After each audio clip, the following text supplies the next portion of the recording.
News కు స్వాగతం.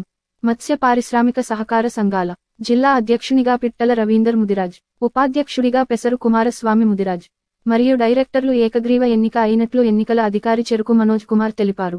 కరీంనగర్ జిల్లా మత్స్య పారిశ్రామిక సహకార సంఘాల ఎన్నికల కొరకు ఈ నెల జూన్ 14 రోజున కరీంనగర్ జిల్లా మత్స్యశాఖ చేప పిల్లల ఉత్పత్తి కేంద్రంలో నామినేషన్లు ప్రక్రియ నిర్వహించగా 11 మంది డైరెక్టర్లకు గాను 11 అప్లికేషన్ రావడంతో 11 మంది డైరెక్టర్లను ఏకగ్రీవం అయినట్లు ఎన్నికల అధికారి చెరుకు మనోజ్ కుమార్ తెలిపారు. అధ్యక్షునిగా పిట్టల రవీందర్ ముదిరాజ్ ఒకే ఒక నామినేషన్ వేయగా ఏకగ్రీవం అయ్యాడు. ఉపాధ్యక్షులుగా పెసరు కుమారస్వామి ముదిరాజ్ ఒకే ఒక నామినేషన్ వేయగా ఏకగ్రీవం అయ్యారు. డైరెక్టర్లుగా మోటం వెంకటేష్ ముదిరాజ్, పప్పు సమ్మయ్య ముదిరాజ్, గుండ కుమార్ ముదిరాజ్, గొడుగు సమ్మయ్య ముదిరాజ్, అరిగే ప్రభాకర్ ముదిరాజ్, జక్కుల బాబు ముదిరాజ్, బోళ్ల సుధాకర్ ముదిరాజ్, భాషవేణి శ్రీనివాస్ ముదిరాజ్, రేగుల రాజేందర్ ముదిరాజ్.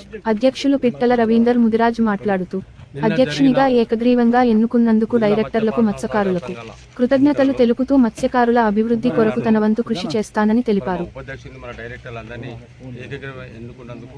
జిల్లా మత్స్యపాలన సంఘాల అధ్యక్షులకు మరియు ముదిరాజ్ నాయకులకు, రాజకీయ నాయకులకు, మా ముదిరాజ్కు సంబంధించిన బంధువులందరికీ పేరు పేరు నమస్కారం తెలియజేస్తూ, అదేవిధంగా గతంలో పోయిన సంవత్సరంలో డిసెంబర్లో జరిగినటువంటి తాత్కాలిక ఎన్నికల్లో అప్పుడు నన్నే ఈ జిల్లాలో అధ్యక్షుని ఎన్నికలు జరిగినది తాత్కాలిక అధ్యక్షునిగా.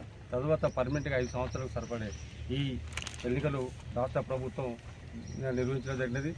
దానికి ఎలాంటి ఆరబడాలు లేకుండా జిల్లాలో ఉన్న మా పెద్దలందరూ, ముదిరాజ్ సంఘ పెద్దలు, మత్స్యకార్మిక సంఘ పెద్దలందరూ కలిసి అది ఏకదాటిగా తీసుకొచ్చి ఎలాంటి ఎవరికి ఇబ్బంది కలగకుండా ఏకగ్రీవ తీసుకురావడం ఇది చాలా సంతోషకర విషయాన్ని మేము భావించుకుంటూ, అలాగే మత్స్యకార్మికులకు ఉన్న సమస్యలను ఈ 6 నెలలు జరిగిన 5 నెలల్లో నాకున్న ఈ అవగాహన, మత్స్యకార్మికుల గురించి ఉన్న సమస్యలను అవగాహనకు వచ్చినది. మరి అధికారులు చెరువుల గొడవలున్నా, చేపల ప్రాబ్లం ఉన్నా, ఎలాంటి సమస్య ఉన్నా తక్షణమే స్పందించి వారందరికీ, మా జిల్లాలో ఉన్నట్టు మత్స్యకారులందరికీ సేవ చేయాలని కోరుకుంటూ, మరి ప్రత్యేకమైనటువంటి ఈ కమిటీకి చాలా నేను జిల్లా ముదిరాజ్ మహాసభ తరఫున ధన్యవాదాలు తెలియజేస్తున్నాను.